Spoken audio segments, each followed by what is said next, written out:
All right, so welcome, Katie and John. Thanks for joining, and we'll go straight into the quote, shall we? I thought I'd share this. So we're talking quite a lot about flow last day or two. And this is a wonderful quote. I might have shared this before, but it's definitely worth looking at again. So let me know when you can see the screen.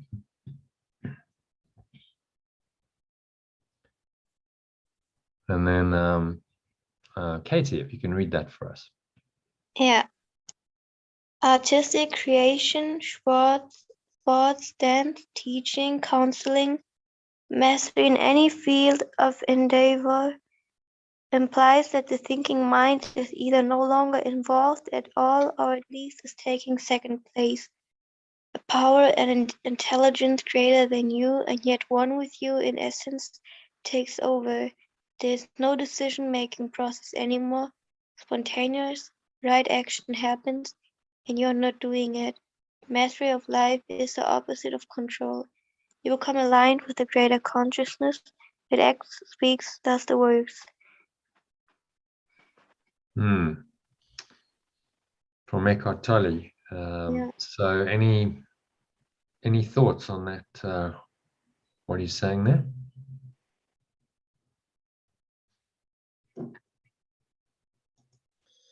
I think it's a great principle. Not always easy to achieve. Well, it's sort of achievement doesn't really fit with what he's saying, does it? Because it's not about, you know, I think the harder you try to find this kind of flow, the less likely you are to find it. Okay. Yeah. So, you know, we have this mindset of, well, we've got to achieve stuff, we've got to, you know, somehow make it happen or orchestrate it, and really, you know, I've actually had pretty much exactly this experience. It was actually on the squash court. I think I've shared that experience. That was probably the most, you know, the deepest kind of experience I had, but it was exactly as he describes. And really the key to that was to let go completely. That's what allowed it to happen. I managed to just blank my mind. I really wasn't thinking about anything. I'd emptied myself. There was no expectations. There was no ulterior motives. So to reference yesterday's quote, you know, the ulterior motives of the ego that so often dominate our minds and then our actions had simply dropped away. So the desire to win and the fear of not winning and thinking about how I was going to play and strategy and tactics and all of that I'd managed to empty my mind of it. Still not quite sure exactly how I did it, but I do remember the state. I was just really empty, and every now and then he would come in and try and like get me to go down the path of thinking, and I was like, no, I'm just not going to go there. And that's what then created the flow state, allowed me to enter it. So you can't try and do it, but what you can do is you can let go. If you really empty yourself and you just an empty vessel and you allow whatever to happen, then flow can happen because it's not you in charge anymore. There's as he says, you know, there's another power and intelligence greater than you, and yet one with you in essence takes over. No, I mean, in my experience, it was yeah, I wasn't really doing it. I was aware of what was going on and I was observing it. I was like, it was amazing and quite joyful, but it wasn't like I was the doer. So there was no sense of being invested in anything I did and in the outcome. So if I made a mistake, which I didn't make many because I was just totally in flow, but there were one or two, it just didn't really even bother me. There was no like, oh, you know, oh damn, I just blew through, it came and it went in my experience. And it really was as he describes it. I mean, the quote is so descriptive of that state of mind. There was no decision-making process. I wasn't trying to do anything. It just happened. So, it's completely the opposite of the ego's way of, controlling and trying to manage things and achieve things. Stressing, straining, and striving is the ego's program. Spontaneous right action happens, and quote, you are not doing it. So that this little you, the ego self, is not in charge anymore. It's not doing it. And another power and intelligence, much greater than you, this power of God, infinite consciousness, source, whatever you want to call it, comes in. And then he says, and I love this, very short sentence, mastery of life is the opposite of control. So the ego is going to tell you, you need to control, you need to manage, and the more you control, the more mastery you'll have. And this goes completely against this. No, it's actually the opposite of that. When you really let go and let God and let this power direct everything, then you have mastery, because you're being directed by an intelligence that is behind the whole cosmos. That's the infinite awareness that is everything and everyone. And how can that not guide you correctly? It knows everything, and it knows exactly what you should do, when you should do it, how that aligns with the greater whole, how that's of best value and service to you and others. And in and of yourself, the little you just cannot do that. You don't have that awareness. And then you become aligned with this greater consciousness, as he calls it, this spirit. In terms of course terminology, we call that the Holy Spirit. He uses the words greater consciousness, but remember, the words are just pointers. And so it acts, speaks, and does the works through you. So you are the done through. You're not the doer, you're done through. It's happening through you, and you surrender to that. And it happens through you, and you kind of can be in that observer perspective. Okay, it's happening through me. There's a part of me that can just observe this and is not attached to the action, to the outcome, to any of it. It's just happening through me very freely and without any mental and emotional investment. As you say, it's quite a rare state. It sounds amazing, but it doesn't happen that often for people. But it can do, and you can have an element of this always going on. So I think since that experience I had, especially in squash, I mean, there was an element in every single match of that experience, and for the rest of my career, there was an element of that. It wasn't as strong, as intense, but because in that one experience, I'd really deeply I'd fully let go. There was no self anymore playing. It was like I tasted that freedom, and there was no going back. I couldn't go back into the little self that was really invested in the outcome and what people thought, and was really dominated by fear and desire, the fear of losing and the desire to win. That was. So you do carry it with you. If you can have one, mystic or peak experience like this. Abraham Maslow called them peak experiences, but he maintained that it was the same as a mystic experience that have been described in spiritual teachings. So I had a mystic experience on the squash court, but it can happen anyway.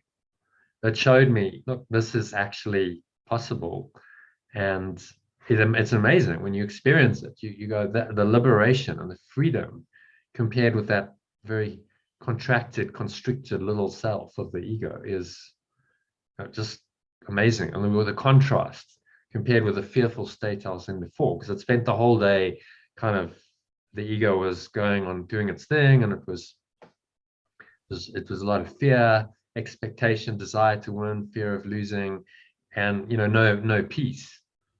And then, finally, the last sort of 2-3 hours of the day, just before I played the match, I managed to get into the state of, okay, I'm just going to blank my mind. I'm not going to think. And it was the contrast, I think, because there was such a contrast between the states that I really noticed it. So yeah, this is possible. This really is. And the key, you can't try to get into it, but you can let go. That's the key.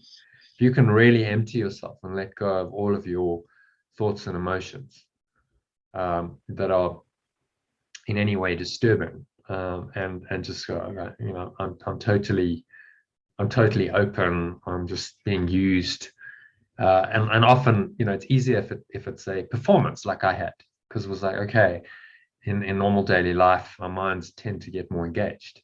So that's why in things like sport and art, he mentions some artistic creation, sports, dance, and in teaching and counseling, anything where there's like actually an activity and you're doing something, then it's a great opportunity to enter this state, because it's a specific activity, and you can just you can let go of all of your ulterior motives, your expectations, drop it all, and just allow.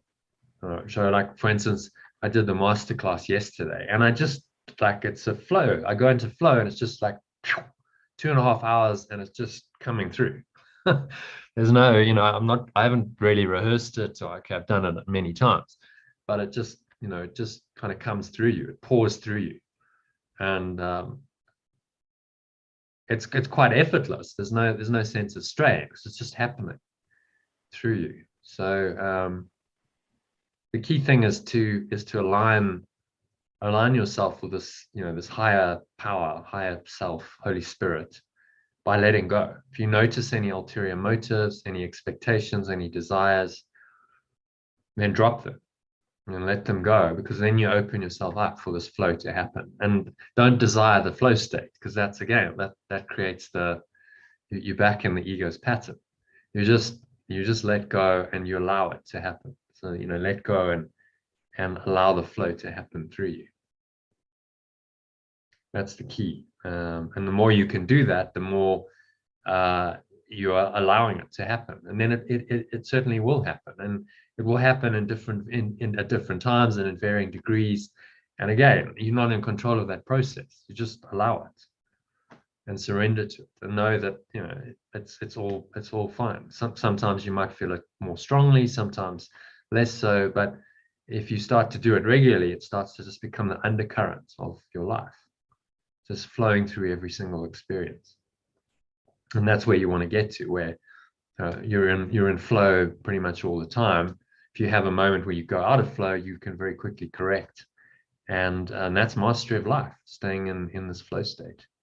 And it's extraordinarily productive and effective. I mean, I played like I'd never played before that night. The guy I played, he'd beaten me 3-love, fairly comprehensively, not, like a month or two before. And it was a total turnaround. I absolutely hammered him. I mean, you got 4 points, because I went to another level. So it's a very effective, productive way of operating. And the best performers in all these fields that Eckhart mentions are the people who are able to tap into the flow, and they then allow the flow to come through them. So it's not really them doing it. And then there's this quality of, wow, that's amazing, that's miraculous, and we resonate with that if we see that. So in the sports field, people like watching that, because it's like, wow, it resonates with something in me, activates something in me. I'd like to do that. Or if we look at a piece of art that's been painted or sculpted or whatever, in that state, it resonates with us. There's a quality to it. It resonates. So those are my thoughts on it and some of my own experiences. Any comments or questions? John? I think John's dropped off. Yeah. Only momentarily. You were in flow. You were letting go there. I was letting go. Yeah. Letting go. No, I think it makes sense. I think it's, it is this being able to let go. That is, yeah, the interesting bit. Yeah. Mm. Well, it's the key, again, like there's one, this is what in the masterclass I'm teaching, there's one essential skill you need to learn. That's it. One thing you need to master, not 5 things, 7 things, 10 things, one thing, because that one thing allows everything else to happen. And if you can let go, truly let go of everything, you empty yourself, you truly let go of all the ego's ulterior motives, thoughts, emotions, everything that goes along with that, then this flow can happen, and it will happen, because in that empty state, what else is left?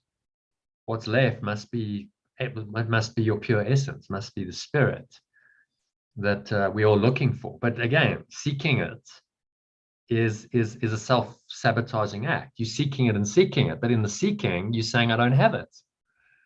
So then it's elusive. Mm. Why spiritual seekers are seekers and they're not finders, because they're still seeking. And the more they seek, the more they set up the pattern of seeking and desiring, the more they're saying, well, I actually don't have it. It's somewhere, but I don't know where. And so now you're in the desire craving mindset that the Buddha talked about. And he understood, he stopped. I mean, you look at what the Buddha, his experience, he went through all the seeking, like 7 years of like extreme seeking. I mean, he did all kinds of ascetic practices. He tried every meditation technique there was in India. He was eating 1 grain of rice a day for like a year or two, starve, whatever. And eventually when he gave up and he just dropped it all, he went, you know what, I'm so tired of this. And he sat under this tree and he just gave up. And then it happened. Because he had to almost go through all of this, the stressing and the straining and the striving for enlightenment to get to the point where finally he was ready to just give up and go, okay, I'm really just, in Afrikaans it's a gatful. I'm just enough, like I can't do this anymore. And he was nearly dead as well, because he'd starved himself to the point where his body was kind of so malnourished that it was shutting down. And then he was like, okay, enough. I'm so disappointed and desperate, and like I've tried everything and I can't do it. And then he just let go, and then it's like boom, then he gets it, and he's like, it was always there, but in my seeking and my striving, I couldn't find it, because I was seeking for it and it was somewhere out there, it was somewhere not in me. So that's why it's it's historically been elusive. And he realized, well, if I just let go and I allow it, then it's there. I mean, what could be simpler? All you've got to do is let go and allow it. But the letting go, that's the key, because we've got so much stuff that's going on in our minds that sabotages this flow. So that's why we focus in on letting go and forgiveness. And of course, this term, that's forgiveness. Really emptying yourself of all the ego's thoughts and emotions and desires and expectations, and allowing this other intelligence to take over. And then you see the connection between the flow state and this true self. The more you're in flow, the more you experience the true self. And you start knowing what it feels like. And you see its results, which are the miracles the Course talks about. And you go, oh, wow, this really works. This like works way, way better than the ego has ever worked. And so the miracles then convince you that this is who you really are. This is something you want more of, that you want to go down this path and you want to let go of the ego's path. So flow and who you really are, are really intimately connected. As yesterday's quote said, we learn to become more than what we were. Said Mihaly Csikszentmihalyi. If we can really let go of our ulterior motives, we find a sense of flow. That's the essence of flow, and then we learn to become more than what we were. And so our self is transformed. So this is really, in A Course in Miracles is really about this. He's trying to bring you into this state of mind as your default state. as your modus operandi in life. The miracles are really just this flow state where the greater consciousness is doing it. So in fact, on that note, I thought let's have a quick look at a lesson. And I thought we could have a look at lesson, it's the last lesson of the course, which is, can you see my screen or not? I think I might need to stop the screen share. Still looking at the quote at the Yeah. moment. Yeah, it's because I just shared. I must remember to share because if I just share my screen, then and I can share anything. Okay. Can you see that now? Yeah. Mhm. So John, do you want to read that for us? This holy instant would I give to you. Be you in charge, for I would follow you, certain that your direction gives me peace.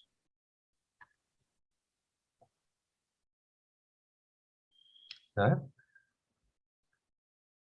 Any thoughts on that? That's a lovely prayer. And this is repeated 5 times at the end of the workbook.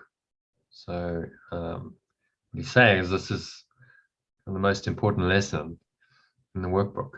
And then he goes on. You want to read paragraph, the next paragraph? And if I need a word to help me, he will give it to me. If I need a thought, that will he also give. And if I need but stillness and a tranquil, open mind, these are the gifts I will receive of him. He is in charge by my request, and he will hear and answer me, because he speaks for God, my Father, and his Holy Son.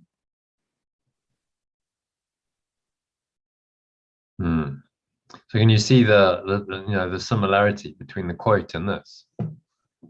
Yeah. Really saying, this other intelligence, this what Eckhart calls the greater consciousness, the Holy Spirit. Jesus is saying, leave everything to this intelligence. You let go, and everything will happen. If you need words, you will have words. If you need thoughts, you will have thoughts. If I need just to be still and be tranquil and have an open mind, these are the gifts I will receive of him. So this greater intelligence is now in charge by my request. And so the whole course, entire workbook leads you to this point where you've surrendered. You've surrendered your will, and you've let go of your own ideas, being the ego, and you allow the Holy Spirit to take charge of your life.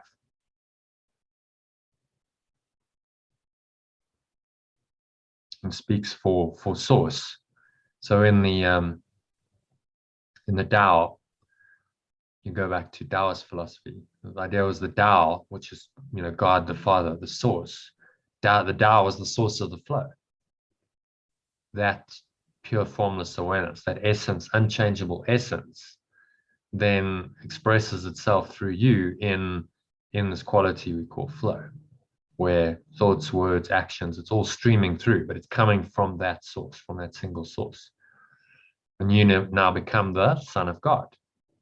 If you want to retranslate that last sentence, do you want to try to do that? Yeah. He is in charge by my request.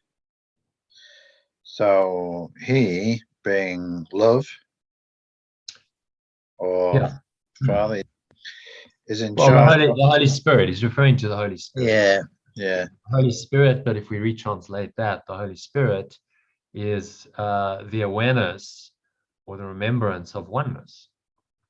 Yes. So this awareness of oneness, the remembrance of oneness is in charge by my request, and it will hear and answer me, because the awareness of oneness speaks for God, speaks for love,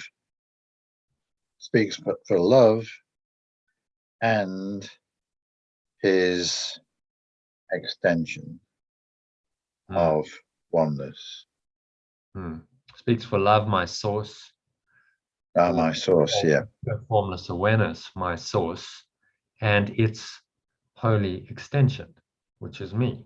Yeah. So I become the Son of God when I allow this presence to extend through me. And this is now my awareness. That pure formless awareness is my awareness. There is no separation anymore between the source and its extension. In fact, they are one. This is the whole teaching. How can you separate pure formless awareness from its extension? You can't really. They're one and the same. We have these words like extension and sun, and because we seem to have a separation going on. Our mind seems to have separated from that awareness and not have that awareness anymore. But in truth, how can you really be separate from your true awareness? And so connecting to this awareness, back to this awareness, and then allowing that to flow through you and guide your thoughts, your words, and your actions while you're in the world is the art of flow. And it's being a miracle worker. They're the same thing. Being miracle-minded, being in a miraculous state of mind, being a miracle worker, this course terminology is exactly the same as what Eckhart's just described here. Becoming aligned with the greater consciousness, it acts, speaks, and does the works. Just slight, different words, but used to point, because all the words are doing is pointing to exactly the same state of mind. And so you see, all the great teachers and teaching, they point to the same thing. Just different language, that's all. But you can see the thread running through it.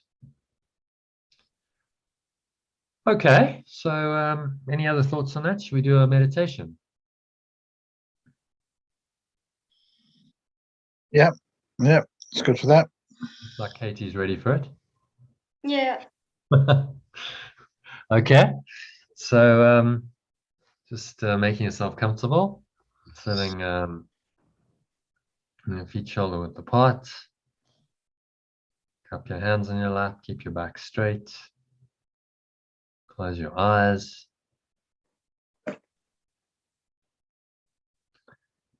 And start off by taking a nice deep breath in through the nose.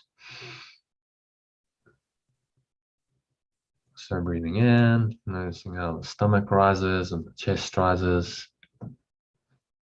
Subtle flow of air in through the nostrils.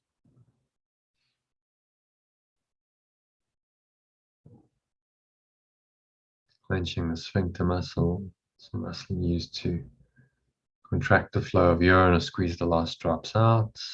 Blocks the energy in. You feel a nice warm wave of energy rising up the spine into your heart center.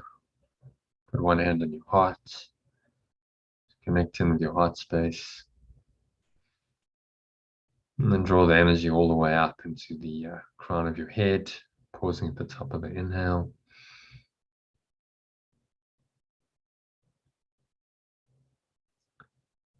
All the energy rising up the spine. And now just check in, scan your mind. So just noticing thoughts and emotions, sensations related to them, particularly anything that feels at all negative or limiting, contracted, constricting in any way. Observe that.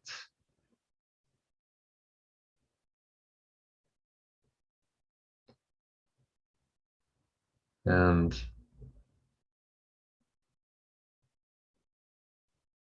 let's be willing to let it all go. Key to flow is to let go. Let go of all your thoughts, your words, your actions that block the flow. So just exhale out to help you do that. Have a sense of just releasing and letting go of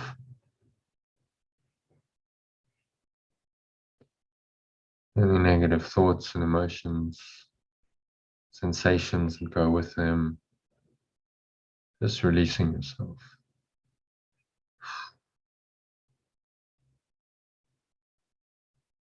Letting go, letting God, it's been called.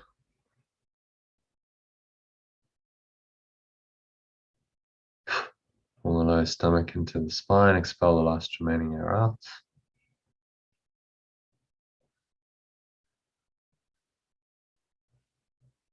And then you rest here in the peace and the stillness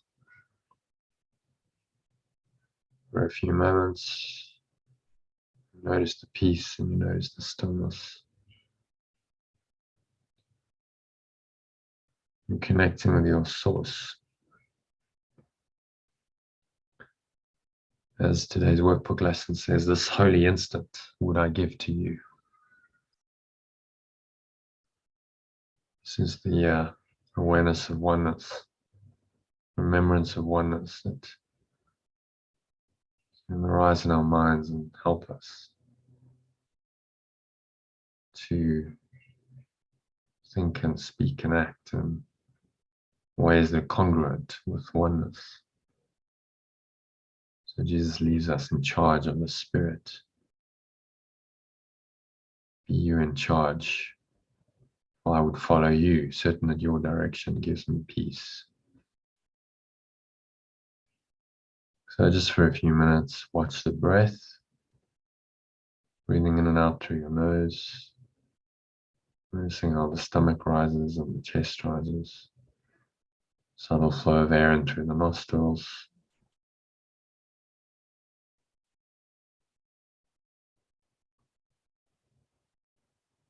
Letting all these, anything goes, no attempt to hold on to anything. If any thoughts arise, any emotions, observe them and let them go by focusing all your attention on the breath.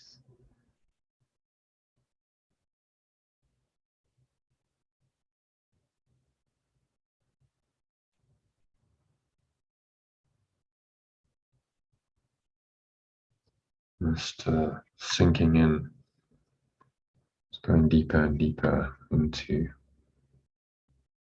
deep, calm, peaceful, quiet, still place in your mind. There's really nowhere else to go, there's nothing else to do, nothing else to think about. Breathe, relax, and be still. Let the breath take you there.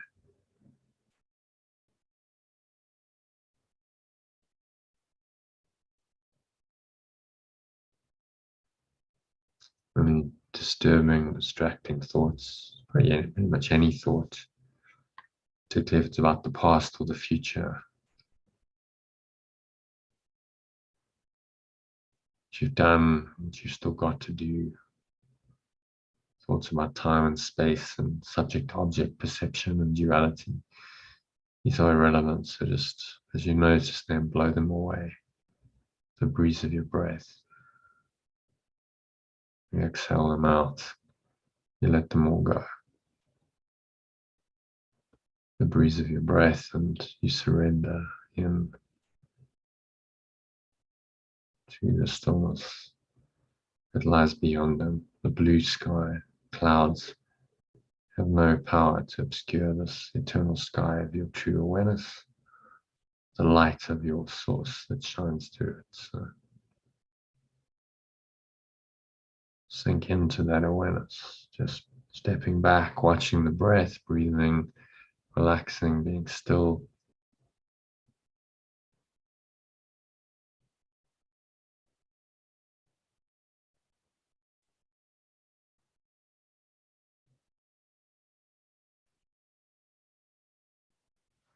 And allowing this flow state that Eckhart talks about, this greater consciousness, power, intelligence greater than you, yet one with you in essence, to take over. And practice this in meditation, and You carry this with you when you're acting and speaking and acting in the world.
And so if any thoughts arise to seemingly disturb this,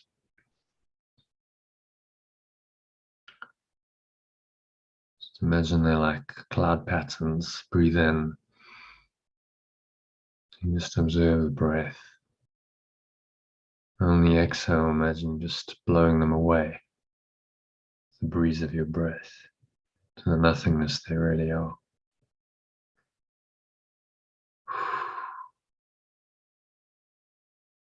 You feel the sense of release. You rise above the cloud patterns into the eternal blue sky, clear blue sky of your true awareness, and the light of your source just shines through. You say, this holy instant, right now, in other words, would I give to you this source, this pure formless awareness that you are. Be you in charge. For I would follow you, certain that your direction gives me peace. And so this pure formless awareness can guide you in life. Jesus says, if I need a word to help me, he will give it to me. If I need a thought, that will he also give. If I need but stillness and a tranquil open mind, these are the gifts I will receive of him, of this presence. He is in charge by my request. He will hear and answer me because he speaks. God, love, my source, and its holy extension, which is me. And so with this prayer, this invitation, just feel this presence, this oneness. loving presence, essence, oneness, God, pure formless awareness. It's all the same.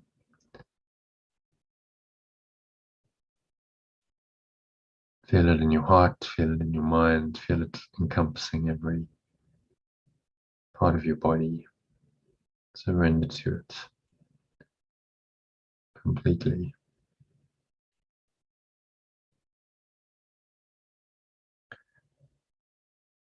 Another minute of deep silence.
And so just gently coming back.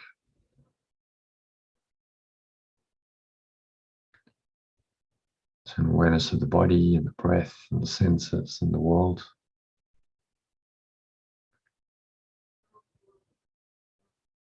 On the count of 3, you're going to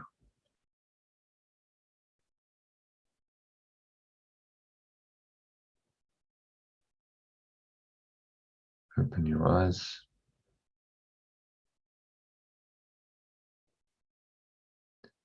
So 1, just breathing in. Noticing how the stomach rises and the chest rises. That subtle flow of air in through the nostrils.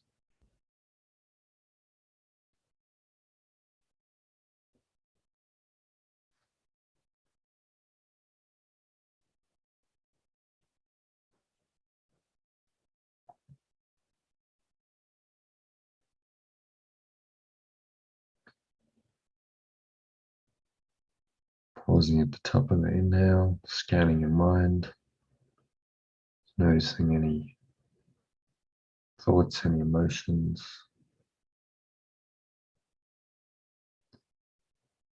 sensations,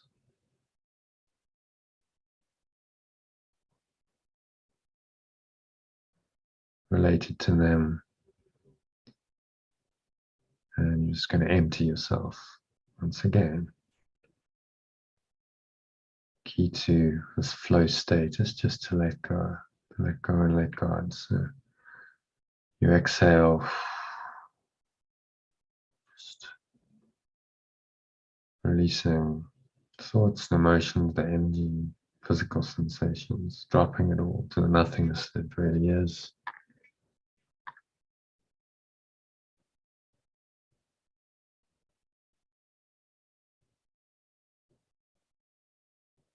Learning yourself that you're letting go to the Holy Spirit, voice for oneness, allowing it to be in charge. Notice air flowing out, all the stomach in, feel the energy. As you raised up into the crown of your head, subside back down. Front channel of your body like a wave breaking back into the ocean, coming to rest in your lower stomach and your groin.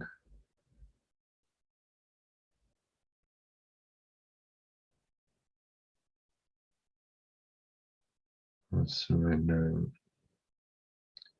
to the peace and the stillness, the gap between breaths, your portal to this perfect oneness. and the peace that it brings you. So enjoy it, experience it. In a few moments, then breathe in again. I count to 2, noticing the weight of your body pressing down into the chair, your feet touching the ground. So you breathe in, noticing any subtle smell in your nose, taste in your mouth perhaps, noticing that. Noticing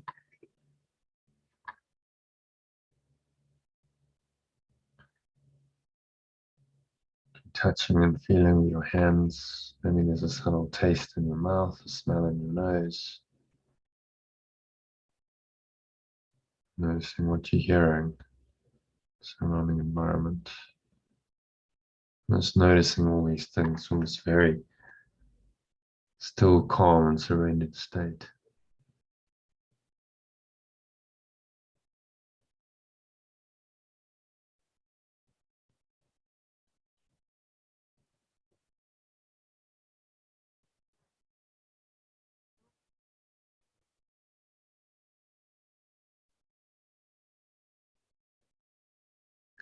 This is non-judgmental awareness, pure formless awareness, just arising in your mind when you let go of your judgments. So it's the key to this state of flow.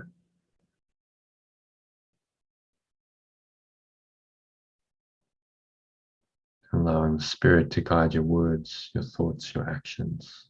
Jesus says, if I need a word to help me, the Spirit, this essence of oneness, pure formless awareness, will give it to me. If I need a thought, that will it also give. And if I need but stillness and a tranquil open mind, these are the gifts I will receive of it.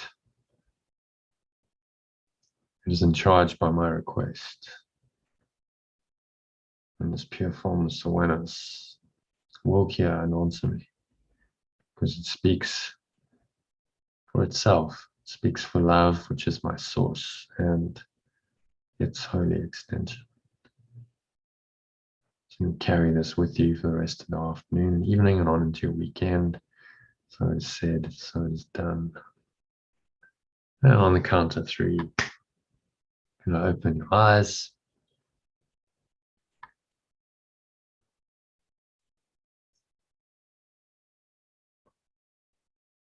Look around.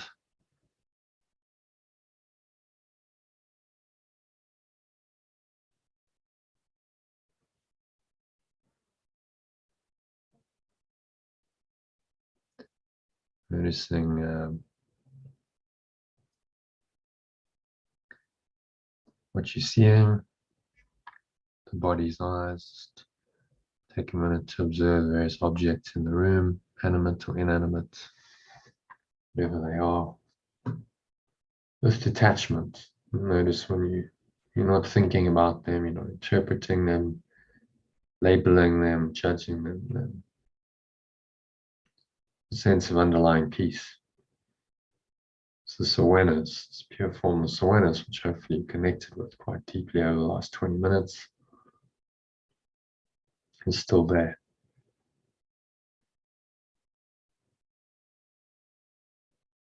It's there underlying all of your perceptions.